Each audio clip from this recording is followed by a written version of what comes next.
Alright, welcome back everyone for another Alliance War season. This is season 28, war number 1 coming at you. Poseidon is facing off against 2 Loki today. And this is kind of the new era of Alliance War, season 28 Retribution. They made some changes in the long off season, which I think were really good, and I think it's a step in the right direction. They made some nodes a little more interesting, a little more difficult. There is no global tactic this season, so that is new. We're missing that. But otherwise, I think this is going to be a pretty fun season. I think the lack of global actually benefits everyone. I think it makes the fights a lot easier, a lot less stressful, and a lot more fun.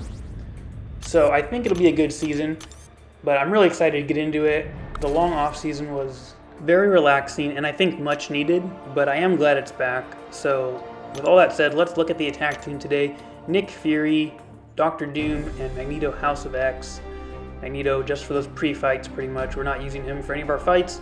And we're going Path 6 in Section 1 today, so we've got the Invisible Woman up first. Then we're going to hop over to Path 4 in Section 2 with Mr. Fantastic and Silver Surfer. So between those three and Dr. Doom, this is a very heavy Fantastic Four themed war, with the exception of our last fight, which is the I-Hulk mini-boss. So we will be taking one mini-boss for this war, and that node got buffed, so it has Safeguard on it now. We'll take a look at it when we get there, but let's go ahead and get into our first fight of the new war season after a very long break. So we're looking at an Invisible Woman on the Power Focus 1 Power Alternator node. She's a 5-star, so this is a fairly simple fight, not something I was worried about. Nick Fury is an absolute beast here. He completely thrashes Invisible Woman.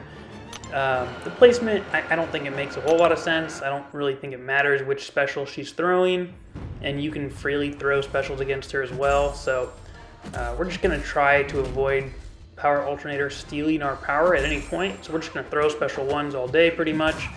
And because we're getting those exhaustion debuffs on us, we're actually healing through willpower. So again, really nothing to worry about with this fight. The bleeds are doing most of the work here. We just have to wait out her invisibility whenever it hits, and we'll pretty much be good the rest of the way. And because of Power Focus 1, we can basically attack into her at will, trusting that she'll never get to a 3rd bar of power, basically because power is so hampered after a single bar.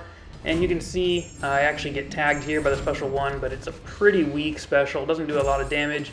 Obviously Nick Fury still has his 2nd life, so losing a little bit of health in the 1st life was really not a concern. It did sketch me a little bit. I was kind of caught off guard by it, but ultimately not a very difficult fight. Fairly simple, straightforward. We get the full attack bonus. Took 35 hits. Took a few hits to the face. Other than that, pretty simple. Alright, so here we go into Section 2. We got through the middle section relatively easily.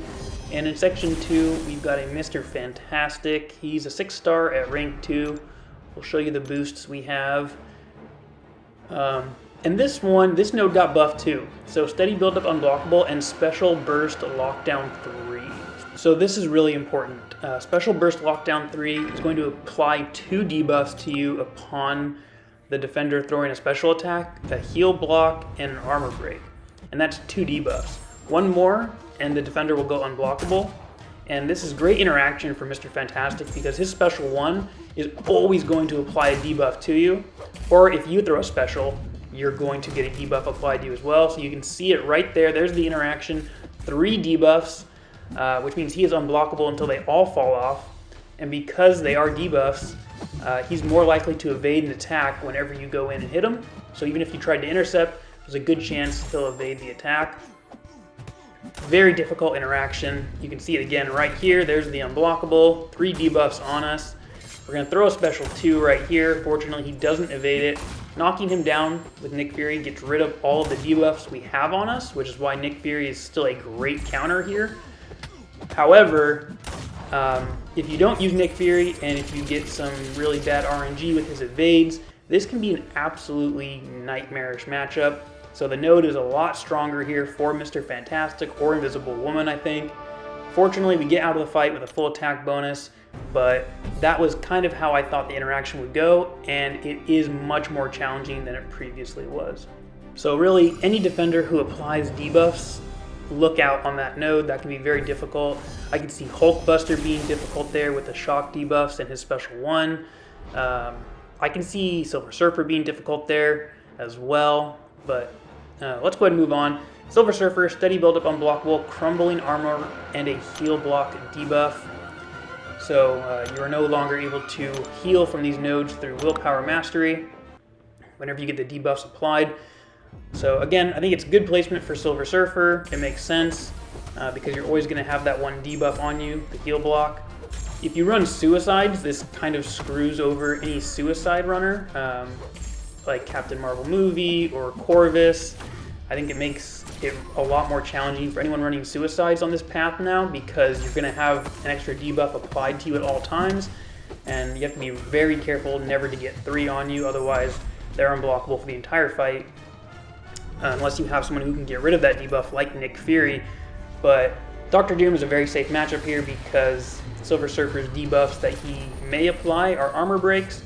Dr. Doom is still armor break immune, which means you're never getting those 3 debuffs. He's never going unblockable. You can basically ignore the node. And Doom cycle here is the pretty standard way to go. You can see how fast this fight is going. We're just absolutely nuking him down. We got one special 3 off. We get back to another special 3 right here. And there's no way he's going to survive this. He's in Assassin's range. We're going to come out of this fight with 100% health. Very straightforward fight. Very used to taking this fight. We saw Silver Surfer here a lot last season. Pretty standard placement. He's still not a difficult defender by any means, but he's also fairly useless as an attacker, so I understand why he's here.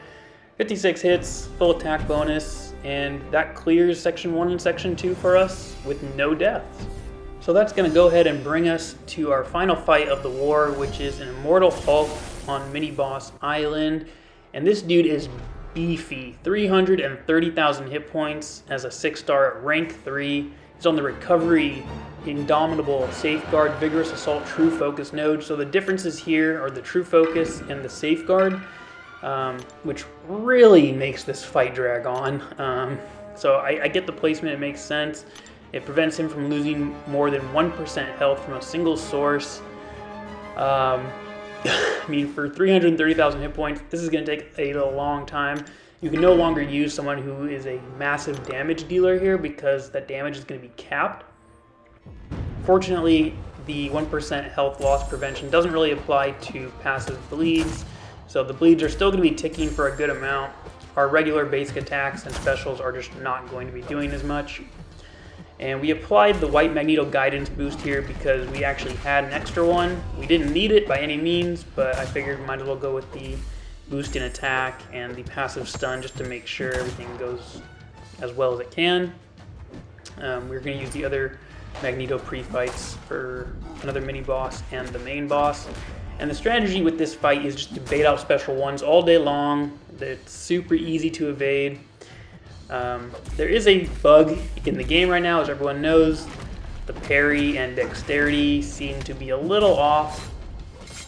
So I was a little concerned about that with this fight because I knew how long it was going to last. And it's a lot of parries and a lot of dexing that you have to do because, as you can see, we're a minute into the fight. He's not even down to half health yet. And we're trying to bait out this special one that he seems to be a little hesitant to throw. And we had an invulnerability boost on. We lost it right there. The dex didn't take. We're just going to block that special 2 fully. It's a pretty damaging special 2 if it hits you, so I didn't want to try to evade it. We are still in our first life. That's the only thing that has me calm at this point, is that I know I still have a whole second life to fall back on. It's not going to do a lot because that massive fury Nick Fury gets in his second life is not going to impact the attack because it's still capped at 1%. So the extra life damage is not going to help us. It's basically just to ensure that we have a second chance to win this fight and get out of it without dying. But obviously, taking those hits really hurt. We can't push him to a special 3 because we don't have the invuln boost anymore. Fortunately, he is dropping down. He's in Assassin's range here, but the Assassin isn't going to do anything, again, because of the Safeguard, so it doesn't matter.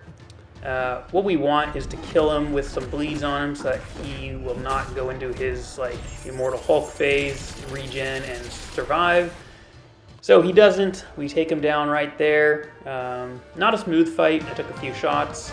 Didn't bait the specials properly, but ultimately, at the end of the day, we get the full attack bonus, and it took 104 hits. So difficult node, difficult fight now with that safeguard. Makes it a lot more challenging.